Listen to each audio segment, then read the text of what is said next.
Laimīgi lūgt apkaļ mūsu podkāstā Divi futbolu. Un šodien, kad mums diemžēl netika, tad es būšu viens, bet mums šodien ir viesis. Lūdzu, iepazīstiniet sevi. Čau, mani sauc Marko Regžs, esmu Rīgas FC spēlētājs un nacionālās izlases futbolists. Okay, vai jūs gribētu spēlēt ārzemēs un kādā klubā tieši?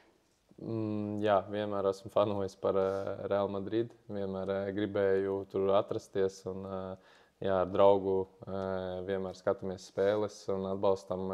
Ir arī Krekls, protams, tāpēc neesmu pats vēl bijis Bernabeu stadionā, tāpēc cerams kaut kad nākotnē sanāks apskatīties.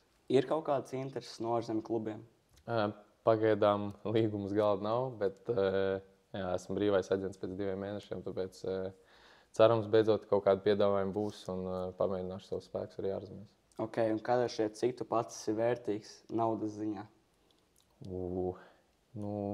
Transfermarkets man novērtē kaut kur 400-500 tūkstoši, tāpēc es domāju, ka tas Latvijas līgā spēlējot arī varētu būt tā summa. Latvijas līgā, jā, bet man šeit bišķiņ augstāks jau pakaļ 300 tūkstoši. Ārzemēs aizbraukšu, tad jau tā summa uzkāps.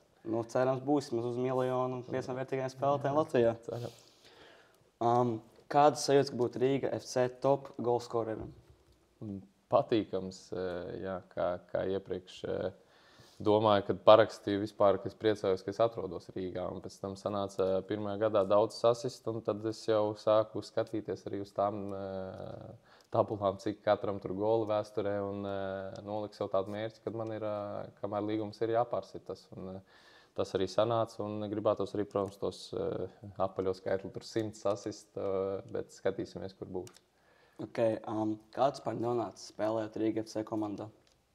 Kā es nonāca tieši no Supernovas uz Rīgu tāds transfers? Jā, biju Supernovā, sasit arī tur pāris golus, un bija tāda interese no Rīgas, ar mani sazinājās direktors un skauts. Parunājām, es nemaz ilgi nedomāju, godīgi sakot, jo man arī bija tā mikro trauma un zināju, ka viņi varēs palīdzēt ar operāciju, tāpēc uzreiz vienojāmies un viņi arī palīdzēja uztaisīt operāciju, un tad jau sāk gatavoties ar viņiem. Okay, kad es šeit nespēlnīju šo sezonu, vairāk minūtes Rīga FC komandā kaut kā baigi daudz tā soliņu? Esmu pelnījis, es tā uzskatu, un arī pierādu to ar spēlēm un ar tām minūtēm, ko man dod ar rezultāti, bet tā ir lieta, ko es nevaru ietekmēt. Man galvenais, ka es daru savu darbu treniņos, spēlēs, un jā, tur jau ir trenera izvēle. Varbūt viņam kaut kas nepatīk, varbūt patīk kādā vairāk, tāpēc es to nevaru ietekmēt. Ko tu dari vispār brīvajā laikā, kad tu nespēlē futbolu vai netrenējies? Spēlēju datorspēles, PlayStation, pavadu laiku ar draugiem, ģimeni, vairāk jau ar sievu, bet pārsvarā mājās atpūšos, jo daudz enerģija aizņem treniņu, tāpēc atpūšos. Un kas tev mīļākā video spēle, ko spēlētas par brīvi? Agrāk bija NHL, NBA, šobrīd uzsēdos uz Counter-Strike, jo komandas biedriem arī ir, tāpēc pavadam laiku vēl kopā ārpus futbola arī uzspēlēt kaut ko. Kāda tavi nākošie soļi tieši vispārīgi ar karjeru, ja tu tiks tajās ārzemēs? Tikt sākumā ārzemēs, nostiprināties komandā, lai saņemtu izsaukums uz izlasi un pretendētu, cerams, uz 1. numuru izlasē, dabūt to oficiālo spēles startu un arī to 1. golu izlasē. Tas mans nākotnes mērķis, kas saistīts ar futbolu. Un kāds bija sajūtas spēlēt pret Anglijas izlasi?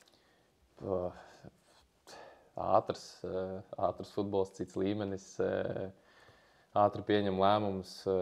Tajā pašā Keina golā viņam cik tur 2 sekundes bija vajadzīgs, lai iesist. Tāpēc bija no kā pamācīties, aizsargis, fiziski spēcīgi, bet tas jau viss ieliekās no jauniem gadiem. Tāpēc, ja kāds jaunie futbolisti klausās, nevajag arī pārspīlēt džimā, bet vajag ielikt to bāzi, ar kur pēc tam vieglāk būs cīnīties par tādu līmeņu futbolistiem un parādīt sev no labākās puses. Nebija bail kāpt tā laukumu? Godīgi sakot, pirmo reizi pa 3 gadiem bija tāds maziņš uztraukums, kad tu iesildies un to treneris pasauc, ka tu nemaz tā īsti nebija varbūt gaidījis, kad iedos tās, neatceros, cik tur 20 minūtes, man laikam bija. Bet pēc tam jau izejot laukumā, pirmo 2 cīņu tur uzvarot, tad jau tev pārliecība nāk pat pa sevi un bija jau pēc tam jau mierīgi vispār. Kāds tev par domas par Paulo Nikoloto? Man grūti izteikt, tāpēc, ka maz spēlēju, maz dod iespēju, bet savu viņš ir pienesis to itāļu futbolu. Vairāk spēlēm ar bumbu. Džeki komandā arī saka, ka jūtās pārliecinošāk ar bumbu. Tas jau arī viņam īsts laiks tika dots, tāpēc domāju, maksimumu izspiedām. Protams, arī tur mīnus ir, bet tie ir mazāk nekā plusi. Okay, cik skaļi bija Latvijas fani salīdzinot ar Angļiem? Skaļi. Angļus dzirdēju tikai pazīstamās tos ritmus, dziesmas, kas ir no pazīstamajām dziesmām, bet jā, latvieši bija skaļi, kad arī mums grūti gāja, turpināja atbalstīt un mīļākos saukļus sauca visi Latvi kopā lecām, tāpēc vajag biežāk, vajag varbūt kaut ko vairāk izdomāt, lai mūs dzītu uz priekšu ar to enerģiju no tribīnēm, un cerams, ka arī nākotnē būs tas stadions, kur viņi būs skaļāk, vairāk atbalstīs mūs. Un tieši runājot, ka visi Latvija kopā lecam, mēs ar draugiem tieši skatījāmies pa televizoru to maču, un tieši pa televizoru varēja dzirdēt to. Mēs piecēlāmies, vienkārši visi trīs sākām lēkāt. Tur tas sajūtas pat pa televizoru bija reāli perfekts. Tas ir patīkams, jā. Ir kāds treneris, kas tev tieši ietekmēja visvairāk? Jā, man vairāk viņi ir, sāksim ar pašu sākumu, kad Aļiks Kārkliņš Babītē, kad es vispār sāku spēlēt futbolu, viņš ielika to bāzi, un tālāk jau Popkovs pirmajā līgā palīdzēja izsisties un dabūt profesionālu līgumu, un tad jau Aleksandrs Basovs, kas jaunatnes izlasēs, uzticējās man un iedeva to pārliecību, kas man šobrīd ir. Ja no Rīgas ņem, tad Stipičs viennozīmīgi daudz pie viņa spēlē, gan arī visas spēles daudz iesit, un žēl, ka tā sanāca beigās. Jā. Labi, paldies. Tas šodien būs viss. Paldies.